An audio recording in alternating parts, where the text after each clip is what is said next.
Hundreds of years ago, America was founded to escape tyranny and oppression from a ruling class who would steal everything from the poorest to give to the rich. In 2025, America sees itself in a silent war, and the war is only being waged by one side. The stage has been set for the working poor in America to be crushed, obliterated. Our nation has turned on itself and is targeting the most vulnerable people in this country. From our politicians, we hear about tax cuts that are going to affect everyone's lives positively, from rich to poor. But this is a lie. As we see with most bills that hit the floor in Congress, no matter how fantastic the name is, no matter how great it sounds, in the details there's always something darker. And I think that's what we see today. Have a look. Barthold, can you help me with explain a little bit on this? I was just looking at the chart here. And it says that in the calendar year 2027, someone that's making less than $15,000 will see an increase in federal taxes by 18.7%. Is that correct? Yes, Mr. Gomez, and that's a consequence of loss of premium tax credits, health care. Okay, so, and then in calendar year 2020, anybody making less than $15,000 sees an increase of 53.5%. Anybody who's making $15,000 to $30,000 sees an increase by 11.7%. Is that correct? Yeah, what calendar year are we in, Mr. Gomez? 2029. It's the next page. 2029. Yes. And then we see the next page in 2031. Anyone making less than $15,000 sees a, check this out. I thought this was a mistake. I thought I was not reading this correctly. An increase in their taxes of 74.3%. And from $15,000 to $30,000 of 20.6%. Is that correct? Or is that, did you guys make a mistake, or is that like? No mistake in the numbers. And they have no shame about it. You have no shame when it comes to hurting working men and women in this country.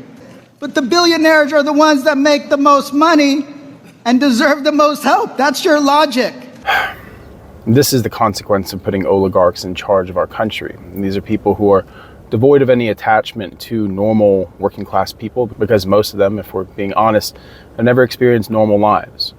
And it's the coldness in which these details are delivered that show the contempt and inhumanity that these people have for the working class.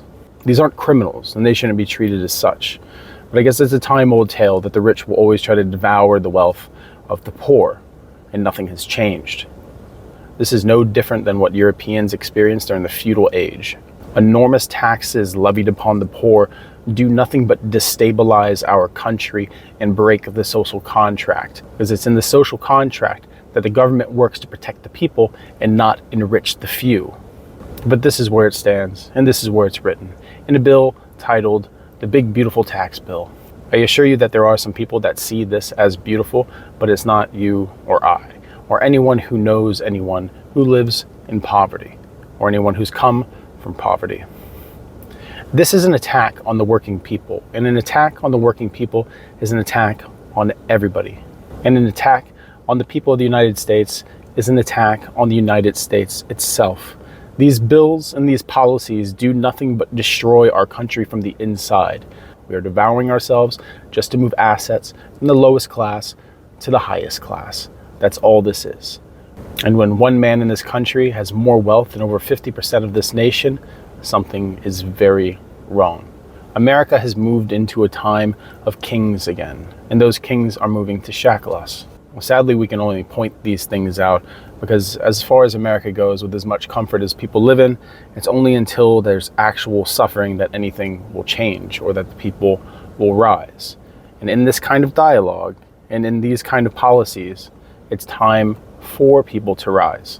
It's been speculation that these kind of policies would be pushed onto the American people, but I don't think that it was expected to be in this degree, because it's only in a truly sick society that we would pass a bill that would crush the poor like this. And that's what it'll do. We've already seen attacks on the social safety net, food banks, welfare, the dismantling of Section 8 that provides rental assistance for millions of our most vulnerable in America. Why is this okay? Why is this okay, and what's the justification? So tips aren't taxed? So overtime isn't taxed? In this country, we're moving to a position where we simply take from one hand to give to the other, with no consequence of any of the perils that we put our own people in. At least there's been no consequences as of yet. But how far can you push a people? How far can you tax a people? And are the people even aware if this is happening? And if they are they still okay with it? I would like to err to the side of humanity and think that most people would not be okay with raising taxes on the poorest of us by 50%. I would like to think that that's the case. But the excitement and zealousness that follows political movements and tribalism makes people do stupid things. And that's what we've done. We've moved into becoming a truly stupid country that only takes orders and doesn't think for themselves. The war on the working poor of America has to stop. And the policies that are being put in place are driving more and more people into the position where they're joining the working poor. In America right now, we're creating an underclass of citizens.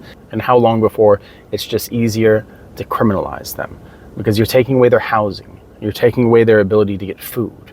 You're taking away their ability to get health care. What more can you take from them? And with the suspension of constitutional rights, how long before the idea of just deporting American citizens? Oh wait, that's already been acknowledged as something that we're doing now. We're moving into a very dark direction in America, and we're missing any kind of leadership in the opposition that truly stands against this movement with any kind of energy that will bring anything to fruition. The American people are lost, and our country is over. As I've said before, the American people are on the precipice waiting for a strong wind to push them over, and that strong wind carries the name of policy. Working men and women in this country stand alone in this country, and no one has their back. And it's a failure of our country's leadership to not stand up against this. It's the failure of members of the Republican Party not to stand against this. These things will pass because people want to be reelected, and that's all. Because in Congress, in the Capitol, there is no morality anymore. There is no sense of duty to the American people. There is only duty to the leader and to enriching lobbyists. That's all this is.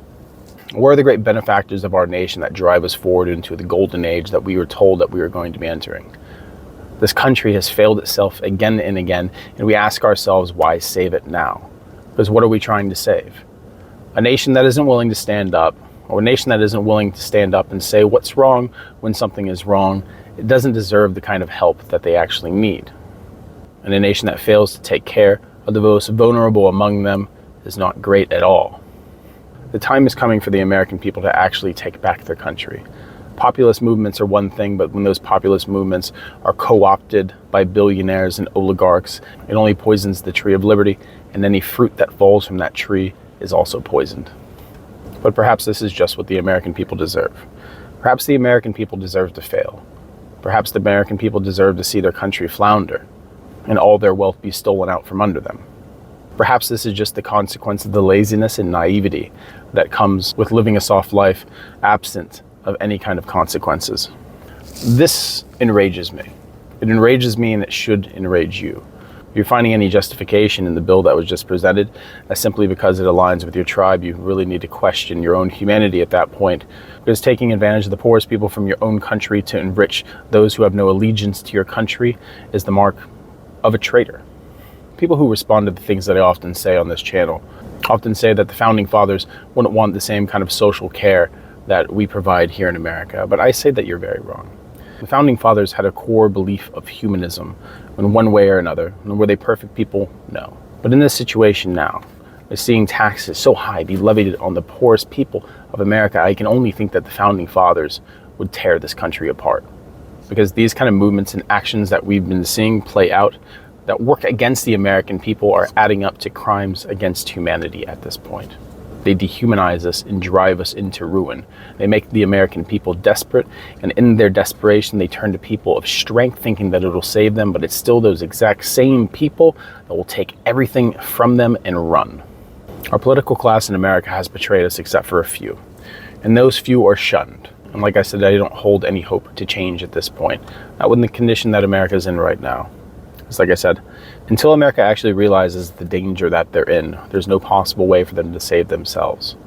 Because America is Titanic and the lower decks are flooding, while at the same time, the richest of Americans are heading to the lifeboats. And they're taking all of our possessions with them. As always, thank you for stopping by. This is Large Man Abroad. Have a good one.